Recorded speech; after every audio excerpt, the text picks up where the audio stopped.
Ya, kultum subuh kita buka dengan bersama-sama membaca doa Sayyidul Istighfar dan basmalah. Bismillahirrahmanirrahim. Allahumma anta rabbi la ilaha illa anta khalaqtani wa ana 'abduka wa ana 'ala ahdika wa wa'dika mastata'tu a'udzu bika min syarri ma sana'tu abu laka bi ni'matika 'alayya wa abu'u bi dhanbi faghfirli fa innahu la yaghfiru dzunuba illa anta. Bapak, Ibu, jamaah subuh rahimakumullah.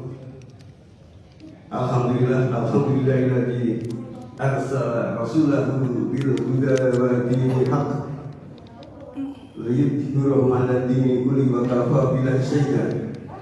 Asyhadu an la ilaha illallah wa asyhadu anna Muhammadan abduhu wa rasuluh. Allahumma shalli 'ala Muhammad wa 'ala alihi wa sahbihi ajma'in. Wa ba'd. Rabbi shrah li sadri wa yassir li amri wahlul 'uqdatam min lisani yafqahu qawli. Qala Allah ta'ala fil Qur'anil karim a'udzu billahi minasy syaithanir rajim. Wa idza qila lahum la tufsidu fil ardi qalu innama nahnu muslihun. Ala innahum humul mufsiduna walakin la yash'urun. Sadaqallahu. Bapak Ibu jamaah subuh rahimakumullah, mari yang pertama dan utama kita panjatkan syukur alhamdulillah pada pagi hari ini tanggal 2 Juli 2026 kita masih dibangunkan oleh Allah untuk mengawali kegiatan dengan berjamaah sholat subuh di masjid yang kita cintai ini, Masjid Jogokarya. Salawat dan salam mudah-mudahan ada pada junjungan Nabi Agung kita Nabi besar Muhammad Sallallahu Alaihi Wasallam beserta keluarga dan sahabat-sahabat semua, dan kepada kita sekalian memperoleh syafaat dan meninggal dalam keadaan husnul khatimah. Amin ya rabbal alamin. Bapak Ibu jamaah subuh rahimakumullah, kami juga mengucapkan selamat datang kepada para tamu yang menyempatkan untuk mengawali wisatanya di Yogyakarta dengan rute pertama yaitu sholat berjamaah subuh di Masjid Jogokarya. Mudah-mudahan kunjungan ataupun wisata dari Bapak Ibu semua selalu mendapatkan lindungan dan berkah dari Allah Subhanahu wa taala. Amin ya amin. Ayat yang tadi saya ingin bacakan, Bapak Ibu mungkin sudah mengenalnya, itu di Al-Baqarah ayat 11 dan 12. Dan sungguh apabila dikatakan kepada mereka, janganlah kamu berbuat kerusakan di muka bumi, maka mereka menjawab, sungguhnya kami justru orang-orang yang melakukan perbaikan. Ingatlah, sungguhnya mereka berbuat kerusakan di muka bumi, tapi mereka tidak menyadarinya. Bapak Ibu jamaah subuh rahimakumullah, orang yang kemarin seminggu yang lalu ya, Profesor Dr. Muzakir, Wakil Rektor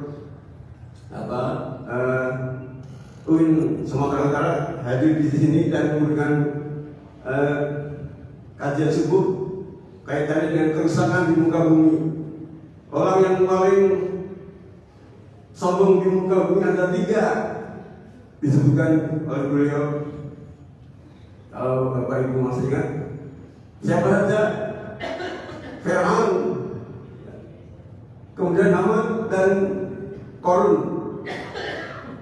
Nah, yang menarik adalah orang yang membuat kerusakan di muka bumi ini pasti punya sifat sombong. tidak bisa lepas dari sifat itu.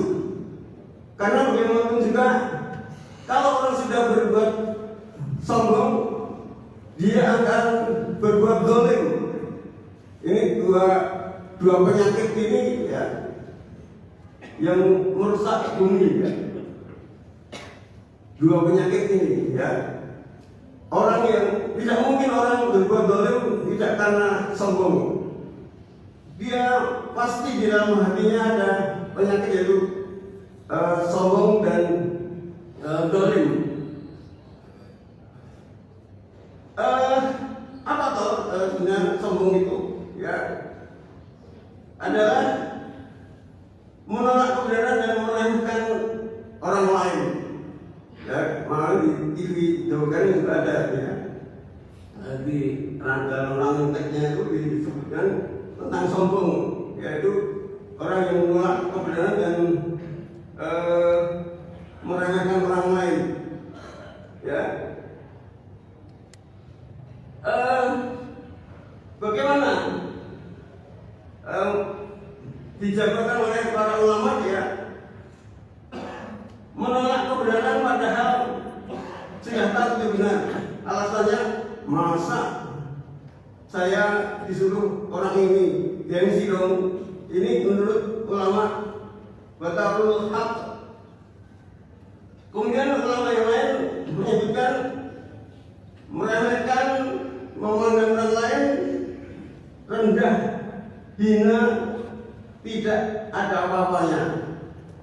Ini benar-benar sombong itu penyakit yang kronis ya. Jadi dia meremehkan, memandang orang lain lebih rendah, hina, tidak ada apa-apanya. Sehingga ini menurut Khamsun Naas.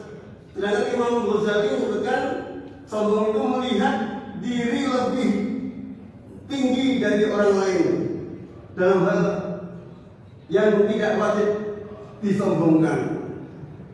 Ya, merasa lebih tinggi. Kalau orang sombong itu biasanya anti kritik.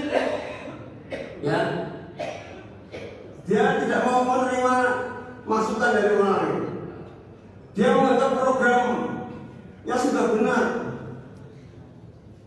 Dikritik, wah itu biayanya triliunnya rupiah sampai 290 triliun, memboroskan APBN. Dia tetap, karena dengan kesombongan tidak mau menerima kritik, tidak mau menerima saran dari orang lain. Sehingga dalam surat Luqman 18 disebutkan, janganlah memalingkan wajah dari manusia dengan sombong, dan jangan berjalan di muka bumi dengan angkuh. Sungguh Allah tidak menyukai orang-orang yang sombong dan membanggakan diri. Jadi Allah sangat tidak menyukai orang-orang yang sombong dan membanggakan diri, karena ini merupakan awal dari kerusakan di muka bumi. Maka kalau di antara kita masih ada penyakit sombong, coba kita cermati yang ada di masyarakat ini. Ya,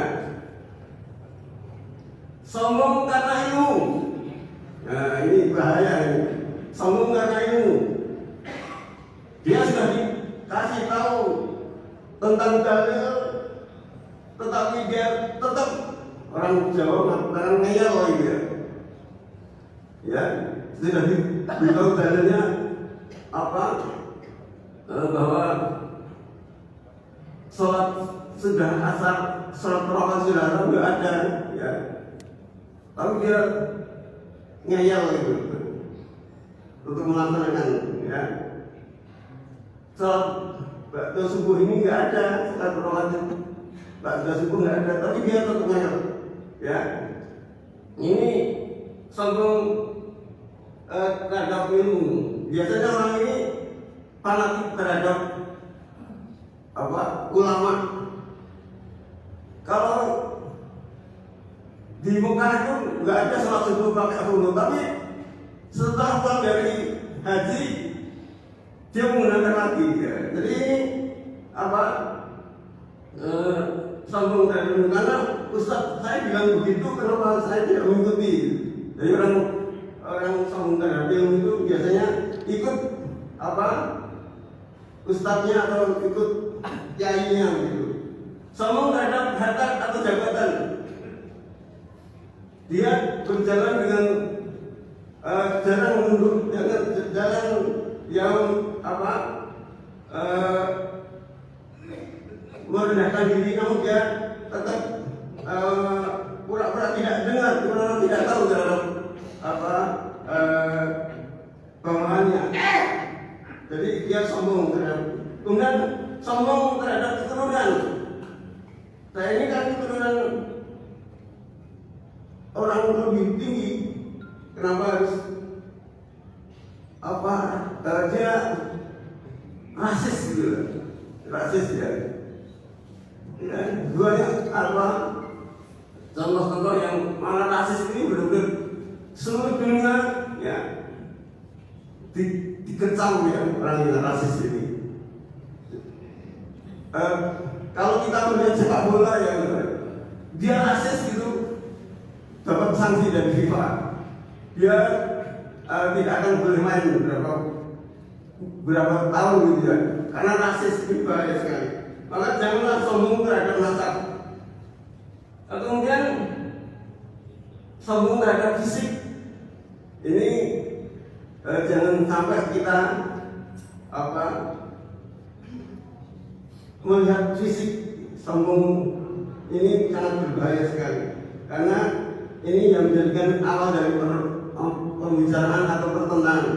Misalnya kita kok kamu tuh makannya banyak tapi kok nggak gemuk-gemuk, dia menilai dia kurus gitu ya. Ini sombong terhadap dia menyambungkan bahwa dirinya dia gemuk gitu. Orang yang terlalu gemuk juga jangan sampai kita kamu terlalu gemuk loh. Jangan sampai kita melihat fisik ya, menyambungkan fisik kita. Bapak Ibu jamaah sebuah rahimahullah, mari jangan sampai di dalam keluarga kita, di dalam masyarakat kita,